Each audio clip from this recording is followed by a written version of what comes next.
Hello বন্ধুরা, শিবরাত্রি চলে এসেছি নতুন একটা ভিডিও নিয়ে। আর এখন আমি রাতের খাবার করতে চলে এসেছি। আজকে রাতে হচ্ছে দেখো, এদিকে হচ্ছে রুটি, গরম গরম রুটি সেকছি, আর তরকারি হবে। দুপুরবেলা শাশুড়ি মা রান্না করেছিল, তরকারি আছে, কিন্তু তাও একটু করতে হবে। ছেলেটা না খেতে পারেনি আজকে, মাছের ঝোল হয়েছিল, ভীষণ কান্নাকাটি করেছে ছেলে।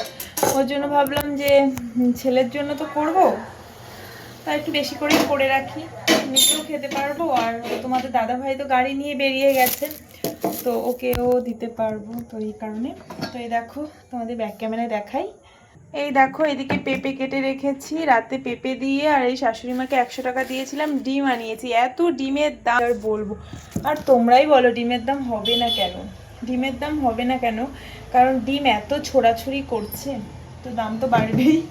তো এই কারণে মাকে দিয়ে দেখো, এখানে দুটো চারটে 5টা ডিম আছে, 5টা ডিম এনেছে, আর 2টো স্যান্ডউইচ এনেছে, হলো তোমার 70 টাকা চলে গেছে।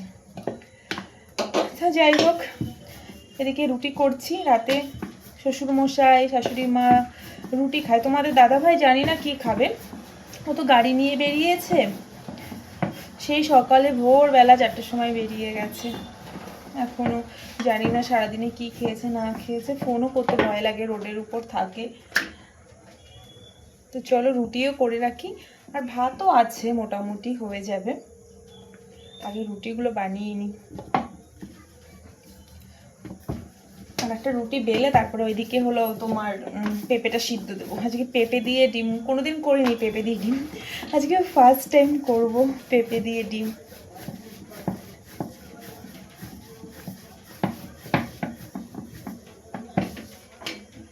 চলো ডিমটা বসিয়ে নিই। আজকে ছেলে স্কুল থেকে বাড়ি এসে বলছে, মা আমি এসব খেতে পারি না, তুমি জানো না। ও মাছ একদম খেতে চায় না, জানো তো। বলছে আমি একদম খেতে পারি না, তুমি তাহলে কেন এই একই জিনিস প্রত্যেক দিন রান্না করছো? আজকে ওই ছোট ছোট বাটা মাছ হয় না, ওই মাছ রান্না হয়েছিল, তো এই কারণে ও ভাত খেতে পারেনি। আর কালকে আবার 2টো শ্রাদ্ধের নিমন্ত্রণ আছে, ওখানে খেতে যেতে হবে। তো ভাবলাম লাইটার টাইটার খুঁজে পাই না, এই দেখো সামনের জিনিস খুঁজে পাই না, তো এই কারণে ভাবলাম একটু ডিমের ঝোলই করে দিই ছেলের জন্য। তো চলো রুটিটা সেঁকে নিই। এগুলো হলো রেশনের আটা। এখন তো রেশনের আটা বলতে গম দিচ্ছে, আগে আমরা রেশনের আটাটাও খেতাম, এখন গম দিচ্ছে, গমটাই খাওয়া হচ্ছে আর কি ভাঙিয়ে। দেখো ফুলকো ফুলকো রুটি আমার ভাজা কমপ্লিট। আমি রুটি করব পুরো গুনে। আজকে রুটি যেমন আমার লাগে হলো, প্রত্যেক দিন আমার রুটি লাগে 8টা করে, সেই 8টাই করি, জানো না তো, বেশি করতেই পারি না। এটা আমার একটা অভ্যাস হয়ে গেছে যে রুটি একটা মাপের করে করে না, আটাটা সেই মাপেরই করা হয়, জানো না তো। একটা শুধু বেশি হয়, সেটা হলো সকালে পাখিকে দিতে হয়, তাই না হলে পুরো সমান সমান।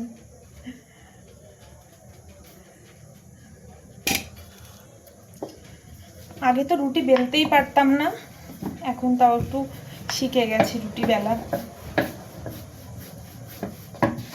মাকে বলতাম, মা একটু রুটি হলো বেলতে দাও, মা দিত না, তো শিখবো কি করে বলো, এই কারণে শিখিও নি। এখন মোটামুটি একটু পারি, মোটামুটি বলবো না খুব ভালো পারি, মোটামুটি। এই দেখো এরকম গোল হয়, জানি না গোল হয়েছে কিনা, তোমরা বুঝতে পারছো কিনা। তো চলো আমার রুটি হয়ে গেছে, রুটি করা আর একটা বাকি আছে, ওটা হলে হয়ে যায়। তো রুটি কমপ্লিট। এইবার আমি ভাবলাম যে ডিম সিদ্ধ দেবো, ডিম সিদ্ধ দিয়ে কিছু একটা করবো, কিন্তু ভাবছি না, আজকে একটু যখন পেঁপে দিয়ে করছি, ডিমের অমলেট দিয়েই ডিমের ঝোল করবো, ঠিক আছে। কি ছোট ছোট ডিম দেখো, নিয়েছে নাকি 8 টাকা না 8.5 টাকা করে নিয়েছে পিস, বুঝতে পারছো। ডিমের বিজেপি সরকার আসার পরে ডিমের দাম কত বেড়ে গেছে গাইস। ও বাবা, পুরো টুনটুনির মতো ডিম,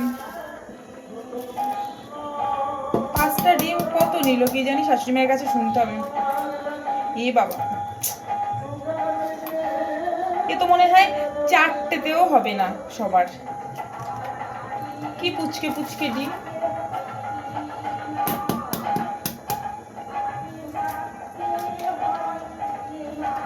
আমি 3টে ডিমের অমলেট দিয়ে তরকারিটা করব। আর এইদিকে দেখো দেখো এখানে মনে হচ্ছে 3টে ডিম, কিন্তু 3টে ডিম কোথায় পড়ে আছে বাটির। এইদিকে কড়াই বসিয়ে দিয়েছি, আর এদিকে এই যে আমার পেঁপে সিদ্ধ হয়ে গেছে। এবার আমি মশলাটা কেটে বেছে নিই।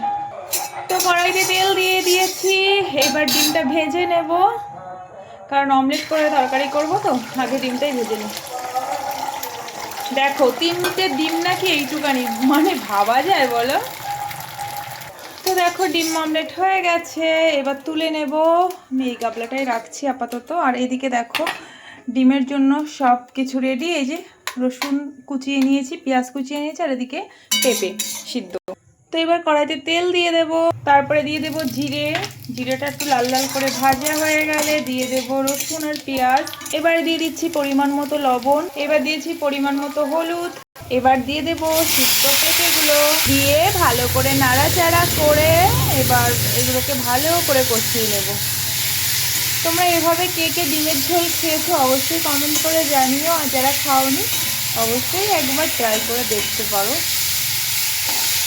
বাটা ঘষার টেস্ট একরকম, আর এই যে এইরকম আস্তে আস্তে গোটা গোটা জিনিসের টেস্ট আর এক রকম। দেখো আমি একটু জিরে আর একটু লঙ্কার গুঁড়ো এই যে জলে গুলিয়ে রেখেছি, এটা দিয়ে দেবো, কিন্তু তার আগে একটু কষাটা ভালো করে নেব। আমি কখনো না এরকম করে ডিমের ঝোল মানে দিয়ে রেখে খাইনি, এটা আমি নিজের টেকনিক দিয়ে নিজে মানে বানিয়েছিলাম একদিন, তারপর দেখি ভালো লাগে, তারপর থেকে আমি এখন এইভাবেই তাড়াহুড়োর সময় করি। এখনও তাড়াহুড়োই আছি, কারণ ছেলেকে পড়াতে যাবো, ওই কারণে ভাবলাম তো চলো এভাবেই করে নিই। এই দেখো লাল লাল করে ভাজা হয়ে গেছে, এবার আমি দিয়ে দেবো এই যে লঙ্কার গুঁড়ো আর জিরের গুঁড়োটা, দিয়ে ভালো করে আবার নাড়াচাড়া করে কষিয়ে নেব।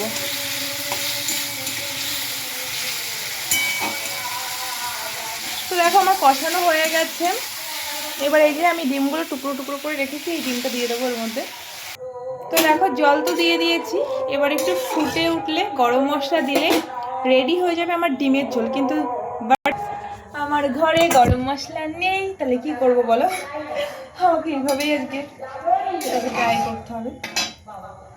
বলে না সেই নুন আনতে পান্তা ফুরিয়ে যায়, সেরকম আমাদের অবস্থা। যে ফুটে উঠুক, আর আমি ততক্ষণে এদিকে সব গুছিয়ে নিই। তো তোমাদের থেকে বলেছিলাম গরম মশলা নেই, তো শাশুড়ি মাকে দিয়ে পাশের দোকান থেকে এই যে গরম মশলা নিয়ে এসেছি। তো চলো গরম মশলাটা দিয়ে নিই। ভেবেছিলাম গরম মশলা না দিয়েই খেয়ে নেবো, কিন্তু কি বলো তো, একটা ডিমের মধ্যে একটা কেমন একটা গন্ধ থাকে না, তো বাইসেন্স গন্ধ বেরোলে আমার ছেলেও খাবে না আর শ্বশুরমশাইও খাবে না, তখন আবার বকা শুনতে হবে। ওই কারণে গরম মশলাটা দিয়ে দিলাম, আর একটু ফুটে উঠলেই নামিয়ে দেবো।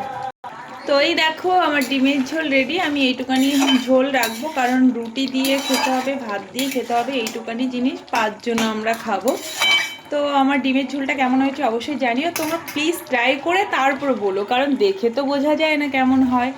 তো এই যে গাবলা এবার ঢেলে নেব, তারপরে এই যে গরম গরম রুটি হয়ে গেছে, রুটি দিয়ে, রুটিটা ঠান্ডা হয়ে গেছে, আগে তরকারিটা করে নেওয়া ভালো ছিল। যাই হোক, তো চলো এবার নামিয়ে দিচ্ছি, আর ঝোল টানানো যাবে না, একদম মানে শুকিয়ে যাবে।